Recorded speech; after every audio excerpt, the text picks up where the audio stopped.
días, bueno, buenas tardes. Bienvenidos a uno de los últimos seminarios avanzados de ecología. Hoy tenemos a Elisa Inés Silva Morales, originaria de Venezuela, que está estudiando la tesis doctoral en el Departamento de Ecología en uno de los temas para mí más aplicados y más bonitos que lleva el departamento y sobre todo relacionado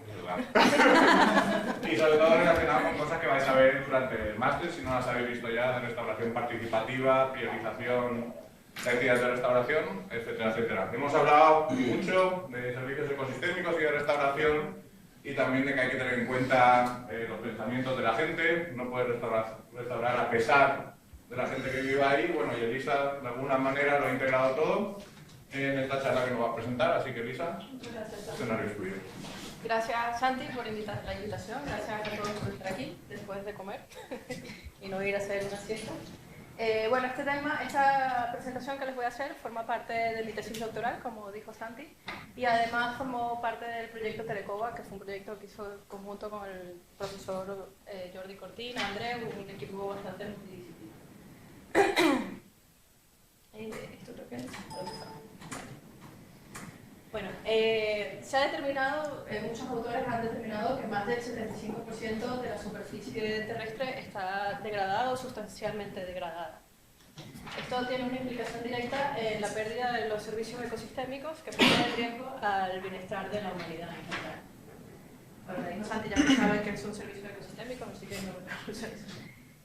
La restauración ecológica, entendida como las acciones que impulsan las sucesiones ecológicas, complejizan las comunidades y aumentan las funciones en los ecosistemas, se ha demostrado por Ray Benayas en el 2009 que aumentan la biodiversidad y además incrementan los servicios ecosistémicos. Por lo tanto, es una acción pertinente para contrarrestar los efectos de la degradación. Entonces, cuando vamos a hacer restauración, tenemos que hacernos una serie de preguntas, ¿no? Como ¿dónde actuar? ¿Hacia dónde queremos ir? ¿Qué queremos obtener de esa restauración? ¿Y con qué lo vamos a hacer? Entonces, ¿dónde actuar? Bueno, como les acabo de decir, hay tanta tierra degradada que hay que priorizar, ¿no? ¿Dónde vamos a poner el ojo para restaurar? Porque no podemos restaurar todo el mundo. Aunque Bastin dice que sí, pero es un poco complicado. ¿Hacia dónde queremos ir? Bueno, los ecosistemas de referencia. Esto les debe sonar en clases. Son los ecosistemas a los que queremos alcanzar luego de que hayamos hecho nuestras acciones de restauración. Muchos proyectos, esto no se toma mucho en consideración, sino que se va directamente a las acciones, pero es súper importante tener un marco de referencia donde tú vas a dirigir tu restauración. En estas áreas, como las del Mediterráneo, donde la historia ha estado machacando los ecosistemas durante un montón de tiempo, a lo largo de la historia, es muy difícil tener un ecosistema de referencia. Porque usualmente tú hablas de un ecosistema de referencia, un ecosistema previo antes de la perturbación, ¿no? Entonces, definir un ecosistema de referencia para estas zonas donde ha habido mucha historia de uso de la tierra, es difícil definirlo. Entonces, tenemos que definir hacia dónde queremos ir, ¿no? Además, tenemos que preguntarnos qué queremos obtener de esa restauración que vamos a hacer, ¿no? ¿Qué servicios ecosistémicos vamos a obtener luego de que hagamos la restauración? Y esto viene muy relacionado con la demanda que haya de servicios ecosistémicos, ¿sí? Una demanda social de estos servicios. Y por supuesto, ¿con qué? Y este es un punto muy importante, que es el recurso económico. La restauración, las acciones de restauración ecológica son muy costosas, sobre todo cuando son activas. Y en estos ecosistemas, como los áridos que conseguimos en el Mediterráneo, la restauración pasiva es prácticamente imposible, entonces requiere un gran esfuerzo monetario para llevar a cabo la restauración. Entonces, con todas estas preguntas, es necesario tomar decisiones para priorizar las áreas que vamos a restaurar, teniendo en cuenta ciertos criterios, ¿no? Como el ecológico, por supuesto, que es uno de los más importantes, que se refiere a qué servicios ecosistémicos vamos a obtener, que nos puede proveer esos ecosistemas que vamos a generar, ¿no?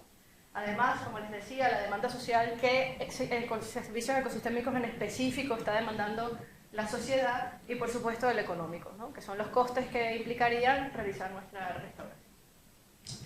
Uno de los análisis que puede ayudarnos a llevar a este conjunto de estos tres criterios adelante son los análisis de coste-efectividad. que por supuesto vienen de la rama de la economía, y lo particular que tiene este análisis es que evalúa qué voy a obtener por unidad monetaria, ¿no? La diferencia con los análisis coste-beneficio es que los análisis coste-efectividad no monetiza la ganancia, ¿sí? La mayoría de los artículos que he leído sobre coste-efectividad están relacionados con la ciencia de la salud, porque bueno, éticamente no está bien decir que mi salud cuesta tanto, ¿no? Sino que yo me siento mejor y eso no le puedo poner un valor. Pero recientemente se ha utilizado en la restauración ecológica, ya que los servicios ecosistémicos es un poco delicado también ponerle un precio, ¿no? Que si tú le pones un precio a un servicio ecosistémico, simplemente lo puedes comprar y es peligroso. Hay dos tendencias. Hay gente que sí monetiza los servicios ecosistémicos, pero bajo esta visión me parece que es la más correcta y es la que aplicamos en este proyecto, ¿no? Se han realizado diferentes proyectos donde han comparado métodos de restauración con análisis coste-efectividad, es decir, que aplico, planto o siembro, y hacen un análisis coste-efectividad. Hay otros estudios que se han realizado a grandes escalas para priorizar áreas para la restauración, pero han considerado muy pocos servicios, los típicos: captura de CO2, biodiversidad, cuánto me cuesta, ¿no? Pocas variables. Y bueno, la participación prácticamente es nula, ¿no? Muy limitada. Por lo que el objetivo de este capítulo de mi proyecto, de mi tesis, es desarrollar un modelo que permita determinar áreas prioritarias para la restauración bajo una perspectiva participativa, ecológica y económica a través de un análisis coste-efectividad. Y como objetivos específicos, estimar los costes y la efectividad de la restauración en una unidad de manejo y evaluar los costes y la efectividad de 3 escenarios de restauración según un gradiente de degradación. Bueno, los métodos. A ver, respiren profundo. Vale, trabajamos en la demarcación forestal de Crevillente, que se encuentra al sur de la provincia de Alicante. Es una unidad de manejo forestal comandada por la Generalitat Valenciana. Tiene 224.000 hectáreas, sus ecosistemas áridos y semiáridos, y nosotros identificamos 8 unidades ambientales homogéneas. Las unidades ambientales homogéneas, no sé si saben qué son, ¿sí? Espacios, ¿no? O sea, son gente que tiene algún tipo de relación con el área de estudio. Y además se ven perjudicados directa o indirectamente por las acciones de restauración que se vayan a llevar a cabo, ¿sí? Entonces, para identificar nuestros stakeholders, utilizamos el método de la bola de nieve, que no es más que tenemos informantes principales, que luego que les entrevistábamos y les pedíamos sus contactos, nos aumentaban la cantidad de stakeholders, nos recomendaban nuevas personas que se iban integrando a la plataforma. Y esto lo hicimos iterativamente hasta que los nuevos stakeholders empezaban a nombrar a los stakeholders iniciales, ¿no?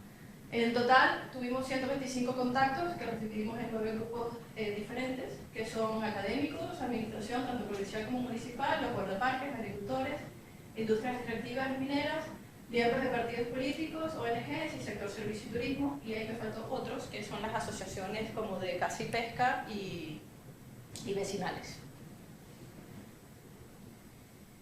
A este grupo de stakeholders les invitamos a participar en unas entrevistas donde con muchos estímulos de fotos y ejemplos les solicitamos que nos dieran la percepción que ellos tenían de qué servicios ecosistémicos ellos recibían de cada una de las unidades ambientales de la que les dije anteriormente.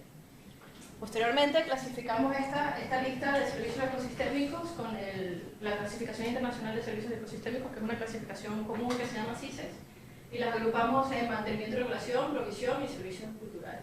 Y en total obtuvimos 24 servicios. Este listado de servicios lo utilizamos luego, posteriormente, en el análisis multicriterio. Y, siguiendo el proceso participativo, luego hicimos una encuesta online a los stakeholders donde les pedimos que esa nueva lista de 24 servicios las ponderaran. Es decir, que nos dieran un valor de importancia de cada uno de estos servicios ecosistémicos que habíamos obtenido, para obtener un peso luego de cada uno de los servicios ecosistémicos. Entonces, con toda esta información procedimos a elegir indicadores GIS, indicadores espaciales, y elaborar los mapas de servicios ecosistémicos, que fue un trabajo complicado. Pero bueno, lo logramos, y estos mapas posteriormente volvimos a los stakeholders y les preguntamos qué les habían parecido, si habíamos interpretado bien las ideas que ellos habían tenido y si lo que estaba en los mapas realmente reflejaba el pensamiento que ellos habían tenido con respecto a los servicios. Entonces, bueno, hicimos el taller participativo y tal. Con toda esta información, obtuvimos un mapa de suma ponderada de servicios ecosistémicos, que posteriormente nos ayudó a localizar los ecosistemas de referencia.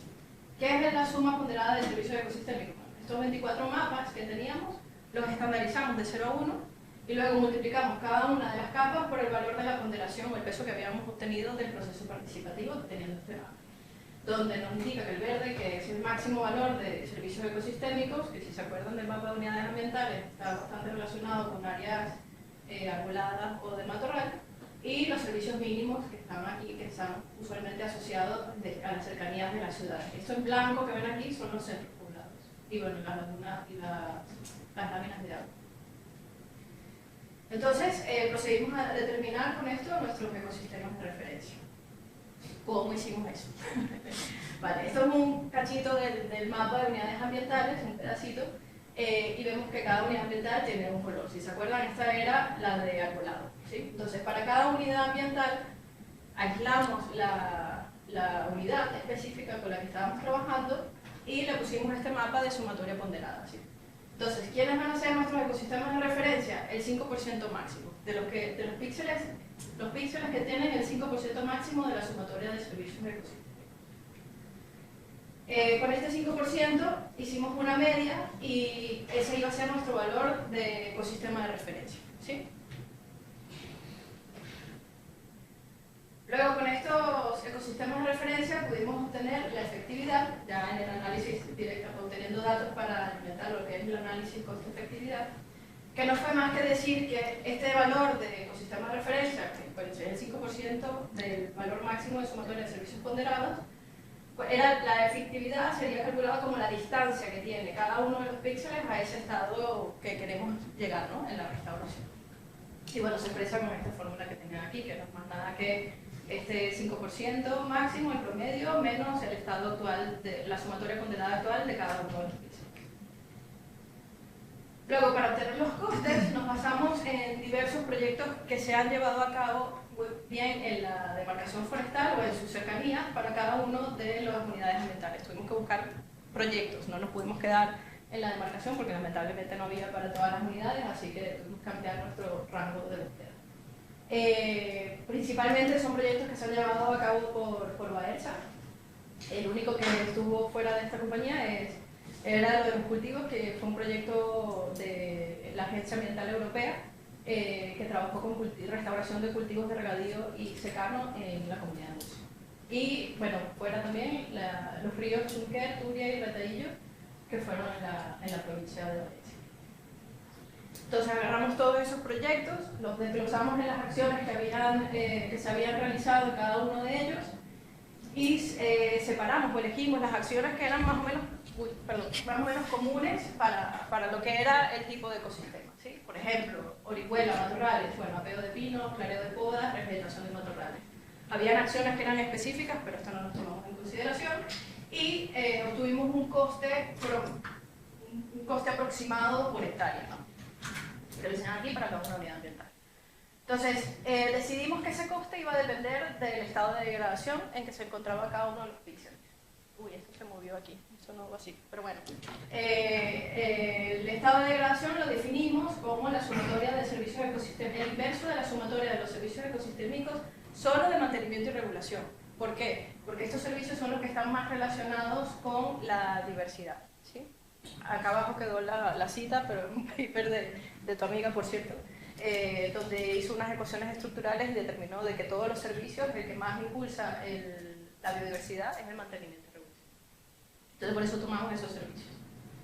Entonces, mi fórmula final de coste-efectividad, que es expresada que en realidad es efectividad sobre coste, es la efectividad de la sumatoria del 5% de sumatoria menos del actual sobre el coste por el estado de degradación.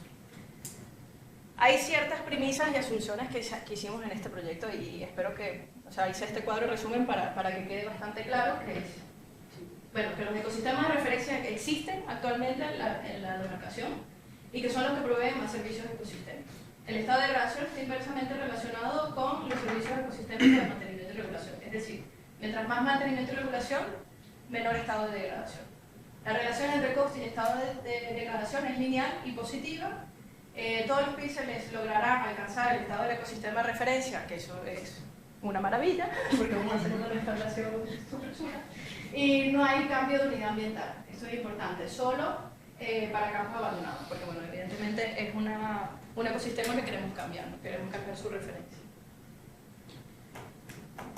Y bueno, con todo esto logramos evaluar 3 escenarios de restauración que nos planteamos según los targets de Aichi, estos los objetivos de Aichi, que para este año supuestamente íbamos a restaurar el 15% de todos los ecosistemas degradados en el mundo, bueno, de los 196 países que firmaron, ¿no? Entonces, en realidad no dicen que 15%, si 15% más degradado, si 15% menos degradado, 15%, solo dice 15%. Entonces, nosotros decidimos evaluar este maravilloso modelo. El 15% menos degradado, el 15% más degradado y el 15% con una distribución ¿cómo se dice? Correspondiente a la distribución actual del estado de degradación. Bueno, muy bien, resultados, ¿no? Llegamos. En la plataforma de stakeholders, la primera intervención, que les recuerdo, fue la entrevista presencial. Tuvimos un contacto de 80 personas, la mayoría pertenecientes a los grupos, al grupo de servicios de turismo y administración. ¿Sí? La mayoría de los stakeholders en las 3 fases del proyecto fueron entre 30 y 40 años y la mayoría tenía un nivel superior de educación de tercer nivel. La proporción inicial fue de 20-60 de mujeres. En el segundo contacto, que fue online, obtuvimos un total de 54 participantes, donde la proporción fue 13-40, y este no quiso decir este muñequito que tenemos aquí. Y bueno, igual se conservó esta mayoría y superior al tercer nivel, y el sector turismo nuevamente y administración fueron los más participativos. Y en el taller solo participaron 16 personas, la proporción fue de 7 a 9, y aquí sí la administración fueron los que más estuvieron presentes. Entonces se nota aquí que hay un agotamiento de la plataforma durante el proceso, por eso uno de los aprendizajes de este proyecto es a los stakeholders, poquito. ¿Sí? Porque la gente se agota, ¿no? La lista de servicios ecosistémicos que obtuvimos fueron para servicios de provisión, agua disponible, productos agrícolas, ganadería y apicultura, animales silvestres, biomasa para la energía, fibras vegetales, plantas comestibles, y aquí, si quieren les paso la presentación, son los indicadores que utilizamos para mapearlo. Mantenimiento y regulación, tuvimos disponibilidad de hábitat, captura de CO2, regulación microclimática, control de la erosión, depuración de agua, control de plaga, control de inundaciones, fertilidad del suelo, control del fuego, atenuación de impactos urbanos y control del spray salino. Y por último, para los servicios culturales, el valor cultural identitario, la educación ambiental, el valor paisajístico, recreativo, deportes al aire libre y la caza y la pesca.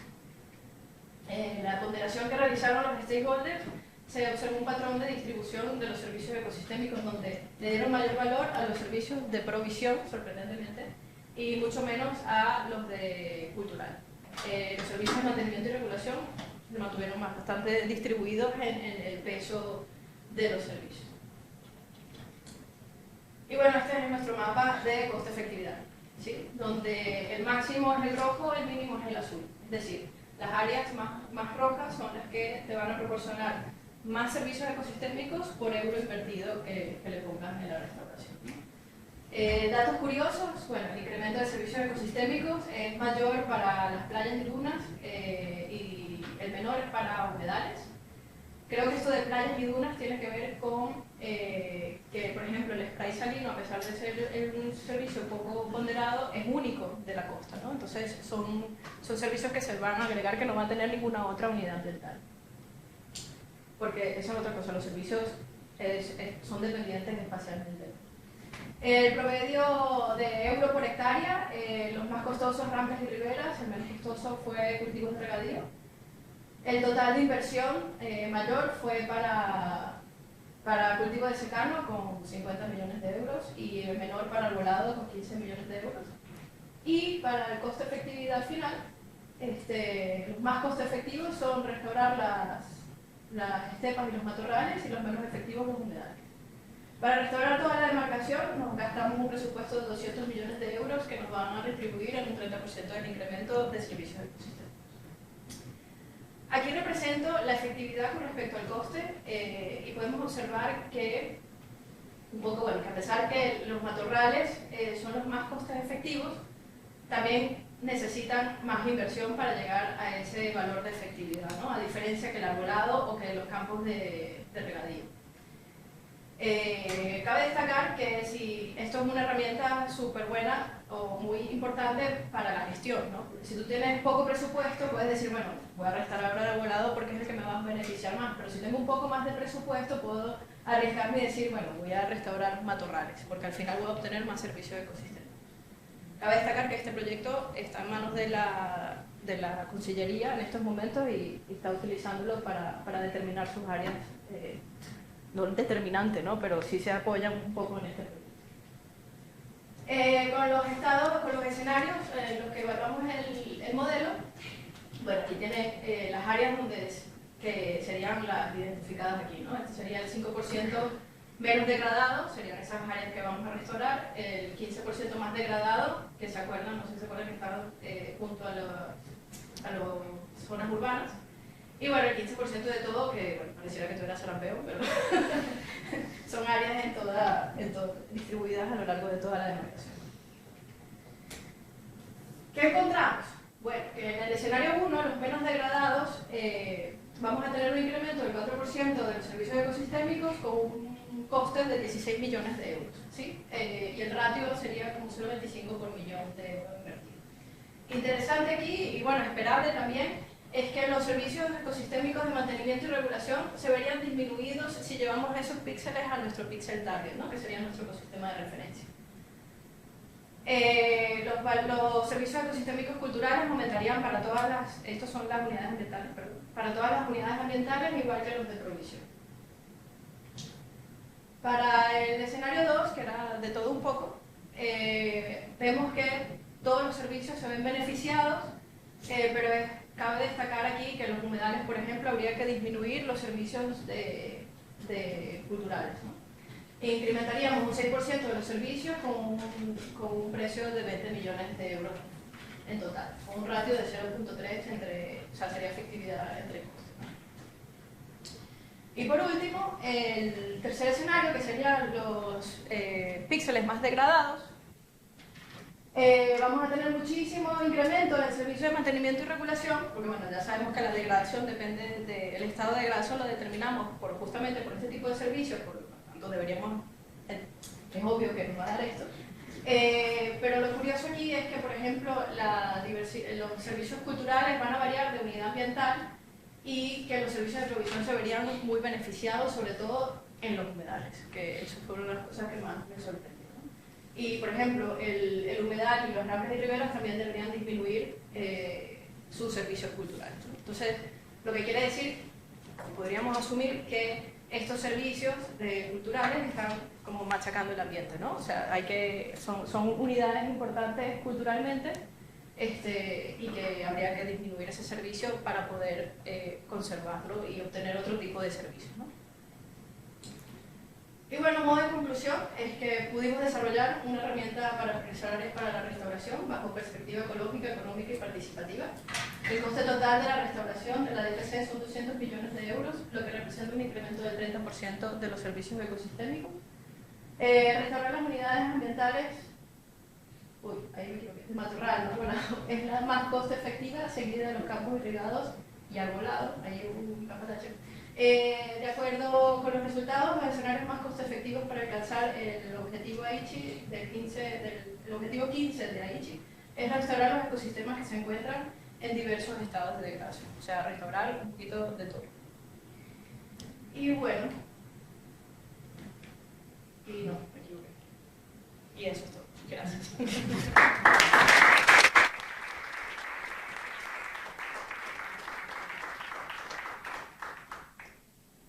Gracias, Eli. ¿Tenemos preguntas?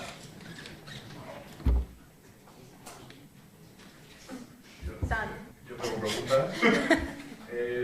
Empiezo por el final, por el box plot de este último. ¿De cuál escenario? El último mismo, ese mismo. Me da igual, o sea, aplica a todos. Que hay la idea que tú te fijabas en la media, pero a mí lo chulo o lo que más me gusta de aquí son precisamente jugar con los outliers. O sea, esos puntitos negros que van por encima y por abajo. ¿Se puede sacar el patrón espacial de ellos o dónde están localizados? Sí, porque sí. esos son puntos que te pueden permitir maximizar las ganancias con relativamente poco coste. Bueno, buena idea. O sea, tenéis las coordenadas. Sí, sí, sí, claro. Cada uno de esos puntos está geográficamente localizado.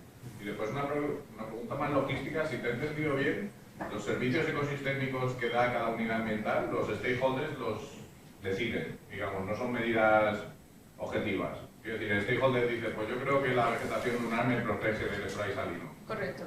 Vale.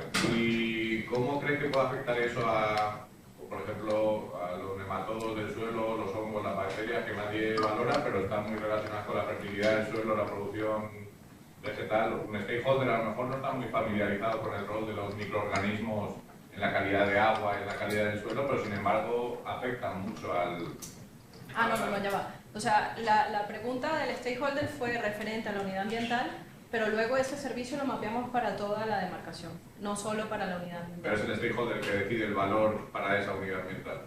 No, o sea, lo de la unidad ambiental fue como para impulsar al stakeholder a que nos diera información. Vale, si, por ejemplo, él sabe que la costra, los nemátodos que están en las dunas, hay que protegerlos, pero no los que están en el matorral, no importaba porque ese servicio salía. Vale. Lo que queríamos era que emergieran la mayor cantidad de servicios posible. Genial, genial. Y eso lo mapeamos en todo y lo ponderamos por lo que dijeron los stakeholders. Y después lo habéis ponderado por el número de stakeholders, o sea, las distintas disciplinas, digamos, pero Todos eran iguales.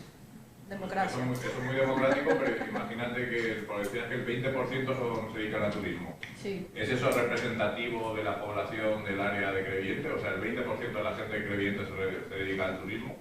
Sí, hay bastante gente de turismo, pero la otra también es verdad. O sea, hay otros grupos que están subrepresentados. Y eso podría estar, porque eso se puede, la estadística lo dice, ¿no? En el INE sale el porcentaje de... Correcto, sí, Sí. Bueno, yo creo que se puede conseguir, ¿no? Sí. Eso estaría chulo de ponderarlo. Y hay muchas diferencias entre cómo distintos stakeholders valoran los servicios ecosistémicos. Ese es otro tema. Otro seminario. Ese es el segundo capítulo de su tesis. Sí, ese es otro capítulo de la tesis que estamos explorando ahorita con Menchich. Pero para adelantarte un poco, como hay tantos servicios y tantos stakeholders, no estamos viendo casi patrones muy definidos. Entonces, porque lo hicimos como a ciega el primero, como sin saber qué grupo era, sino Santi, Andrés, ¿sabes? Sí. Como tal. Así no encontramos patrones. Entonces lo que estamos haciendo ahora es al revés, agruparlo primero y ver en ese grupo cómo son las preferencias. Muchas gracias. ¿Otra pregunta? Y para, por ejemplo, los servicios ecosistémicos, habéis, por ejemplo, distinguido que a lo mejor, pues no sé, por ejemplo, la capacidad de retención de carbono, ¿no? Una unidad ambiental tenga más capacidad que otra, por ejemplo. Bueno, el indicador lo hicimos espacialmente, entonces había variación espacial. Pero por ejemplo los Bueno, humedales, ¿no? Con esto del blue carbon ahora que está tan Está de moda, por considerado. ejemplo, pues a lo mejor tiene mucha mayor capacidad de retener carbono que, no sé, puede ser matorral, por ejemplo. Sí, por ejemplo, para carbono utilizamos la capa de Padford para la parte arbolada y a los humedales le asignamos un valor de un paper que había medido justamente ese tipo de cosas. Entonces tratamos de verdad de buscar, a veces parecían medio Frankenstein los mapas, pero tratamos de buscar la mayor distribución espacial, sobre todo, y que dentro de una unidad ambiental hubiera una diversidad de valores. Eso es lo que buscamos con los indicadores. O sea, forzamos eso a que pasara. Y después, con eso que decías que en el Mediterráneo, por eso como es difícil encontrar valores de referencia, incluso también cada uno de los ecosistemas, por ejemplo las marismas, eso pues parece que también está muy antropizadas, por ejemplo por la extracción de sal, pero también en parte parece que tienen un feedback un poco positivo que si no hubieran estado a lo mejor esa extracción de sal durante tantos años, a lo mejor ya se habrían desecado y a veces hay un cierto mantenimiento o a veces la heterogeneidad sostenibilidad espacial, que da más biodiversidad. Eso de alguna manera se podría integrar como de necesario es que a la hora de restaurar, que a veces es necesario que siga la actividad humana hasta cierto punto para mantener... Claro, esa es la flexibilidad de este proyecto, yo creo, ¿no? Aquí ahorita estamos utilizando la integral de servicios ecosistémicos, pero en realidad tú podrías definir los servicios que quisieras. O sea, no sé, por ejemplo, quieres que la sal siga produciéndose ahí, entonces eso es un valor que tú integras dentro de tu integral de servicios ecosistémicos y lo ponderarás como quieras ponderarlo, ¿no? O sea, es muy flexible esta herramienta, la verdad, y creo que es sencilla, que también es lo que buscaba un poco el proyecto, ¿no? Porque si la vamos a pasar a la Generalitat, hay muchos modelos chulísimos y tal, pero al final se quedan en la gaveta, ¿no? Entonces yo creo que es bastante flexible y bastante fácil de manipular a eso, ¿no? A tú definir tu ecosistema de referencia y yo quiero ir allí. Y esto es lo que... Un poco de juguete también, pero sí, esa es la idea. ¿Alguna otra pregunta? Sí, en la tabla de costes, o métodos para calcular los costes, te han puesto ahí los valores, pero son los valores globales. Lo tienen disgregado. ¿Qué dificultades has encontrado para poder evaluar los costes? No, esa. A partir de cada proyecto, primero, has trabajado sobre los proyectos. Sí. O sea, los proyectos no sobre los resultados de la ejecución real, los gastos finales reales. Del presupuesto del proyecto. Del presupuesto, Sí. pero el presupuesto inicial. Claro, el que te viene así es El presupuesto inicial, y tal, entonces ahí sí que está todo disgregado. Sí. O sea, nosotros... Yo que quería saber si en algún caso o en alguno has podido tener luego los datos de ejecución real, pues de todos estos proyectos. ¿Entiendes lo que quiero decir? O sea, Una cosa es un proyecto que se ha aprobado y Baesa tiene para ejecutar y tal. Y finalmente a lo mejor se ejecuta una parte o se ejecuta parcialmente o ha llevado al final más costes, no sé. No, el Si has proyecto podido- final no lo hemos obtenido. De todas maneras, solamente era para evaluar los costes. Realmente, Claro, o sea que, En un principio, por ejemplo, utilizamos uno de la Agencia Ambiental Europea que tenía como los costes de restauración para los ecosistemas Sí, de sí. Europa. Pero preferimos usar algo más local porque los precios realmente variaban mucho. Y bueno, esto fue lo que hicimos y usamos Vale. esos proyectos. esto, y usaste directamente esto, no usaste las tablas al final de Baesa. No, No. es el resumen que traía el proyecto que me decía apeo de árboles, Sí. gastamos tanto en Tanto, tantas hectáreas. tanto. Entonces yo sacaba ahí la relación de costes por hectárea y eso era lo que obtenía. Sería quizá interesante saber, pero bueno, es otro mundo aparte. Es decir, de esos costes, qué es lo que realmente se ha llegado a ejecutar, cómo se ha ejecutado y qué evaluación Claro. tiene luego Bueno, ese el coste proyecto y qué éxito real, ¿no? Bueno, hay una tesis por ahí andando, un TFG, y además en Nenguera, que es la parte que está haciendo Karen, que es otra demarcación forestal. Que, bueno, esto fue como el niño primero y estamos poniendo todo en evaluación en Nenguera. Tiene un proyecto mucho más fino de acciones de restauración. Entonces Y en ya Enguera sí que vais a ver realmente los proyectos, qué es lo que se ha ejecutado o no, o El cómo... impacto que tendría. El impacto que tendría la ejecución de los proyectos en los servicios ecosistémicos. Ya. Lo que pasa es que también trabajar con costes, No, trabajar adelante. con costes reales creo que puede ser complicado. Por ejemplo, hay proyectos que nos comentaban los técnicos de Baesa que las personas que han tenido la licitación tiran tanto a la baja que luego no lo pueden sacar Claro. adelante. Entonces, quizás estos costes son más fiables. No sé. Bueno, sí, aquí lo que te interesa realmente es saber cómo se calculaba el coste de esa actuación. Que luego haya otros problemas Sí, que exacto. le pidan Claro, es que al ejecutar. menos esto ya es otra cuestión. es comparable porque, digamos, lo han hecho. Sí, sí. Y otra cosa que aquí no está reflejada es la distancia de los puntos a restaurar. Por ejemplo, cuando hablo de los escenarios Sí. de Aichi, ese que tiene Varicela, ahí el coste de traslado va a ser mucho más grande que por Claro. ejemplo, restaurar en un parche que tengo todo junto. Claro. Y eso no está contemplado aquí. No está... ajá. No. Claro, pues la extensión también de cada, Claro, cada proyecto de estos, pues hace variar si de dónde bueno, provenga la planta o de dónde... total. O sea, hay muchas cosas que no estaban contempladas, pero bueno, a escala de paisaje es bastante complicado. Bueno, de hecho, estos proyectos están a escala de proyectos, o sea, son unas cositas mínimas que además eso, que lo que les comentaba, que yo tuve que extraer las acciones que podrían ser aplicables a todo. Pues. Sí, claro, Reparo el número, el grifo, que, ¿sabes? Esas cosas no las contemplamos las acciones que podrían aplicarse a otras áreas de la misma unidad. Anita. Muchas Gracias. Dentro de los stakeholders que también preguntaba Santi, ¿os habéis planteado si se suele hacer entrevistar a niños de edades del colegio, por ejemplo? No, la verdad es que no. Pero no se suele hacer ese tipo de proyectos. Yo sí que he leído que suele ser como representativo de lo que también piensan las personas mayores. Claro. Y es bastante útil, porque incluso haciendo dibujos o cosas así te muestran lo que les preocupa. Claro, una cosa del sesgo de género, de hecho, y del sesgo de edad y de nivel educativo fue porque estábamos buscando gente que tuviera algún tipo de acción o que estuviera muy involucrada. Eran stakeholders que tenían acción directa o directa o indirecta. Lo del género, por ejemplo, muchas de las administraciones son hombres y eran los que además eran gente que representaba mucha gente. Eso también era la otra cosa que buscábamos. Entonces era un jefe de unidad o un jefe de guardaparques o un representante de la sociedad de cazadores y pescadores de la comunidad. No hemos pensado en niños. ¿Alguna otra pregunta? Para el niño, ¿no? ¿Habéis pensado en tener medidas de campo de los servicios ecosistémicos? Porque estaría bien ver si la configuración del paisaje o la cercanía afectan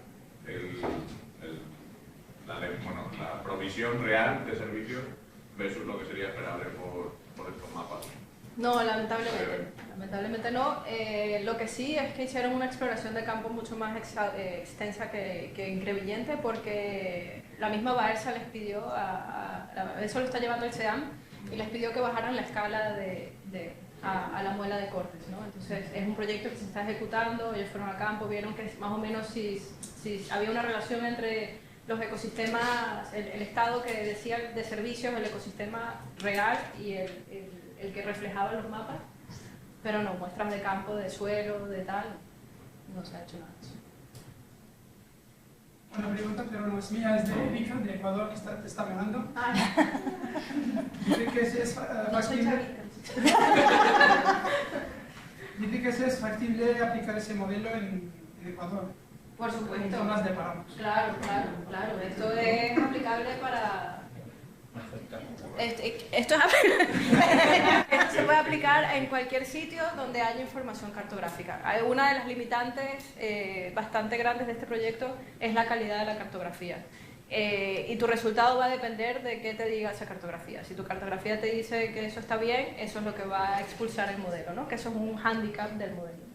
Y por eso creo que Santi, y yo también estoy de acuerdo, es muy importante la acción de campo, ¿no? Que vayas ahí, tengas datos reales, que puedas comprobar que esa cartografía que estás utilizando tenga algún valor real. Pero bueno, esto era un ejercicio para desarrollar la herramienta y bueno, creo que ha quedado bastante bien. ¿Se puede quizás estimar de forma indirecta? Estaba pensando, por ejemplo, la provisión de agua limpia por la cantidad de agua embotellada que se compra en un determinado sitio, en vez de tener que ir a medir. El problema con el agua es que usualmente el agua viene de otro sitio. Y eso es un problema con los servicios ecosistémicos también. Como estamos midiendo en el píxel, lo que se produce en el píxel sería la cantidad de lluvia que cae en el píxel que es recolectada por el acuífero. La agua embotellada puede venir de Madrid. Entonces no es un servicio que se esté dando espacialmente dentro de la demarcación. Pero sí, se puede hacer, tal vez no con el agua sea un buen ejemplo, pero con indicadores indirectos, se pueden hacer cosas. Sobre todo en la parte cultural, los servicios ecosistémicos culturales, en realidad no es que tú vas ahí y dices esto es bonito, son indicadores indirectos, como los turistas que van y todo. Sí, o la cantidad de fotos que hay en Google Maps que la gente monta en el Pixel. O, por ejemplo, Wikiloc fue lo que utilizamos para hacerlo de deportes. Entonces era la cantidad de rutas que había en el Pixel que pasaban por ahí. Entonces son indicadores indirectos que te dicen que hay un uso intensivo de eso con respecto al servicio de deporte, ¿no? ¿Más preguntas?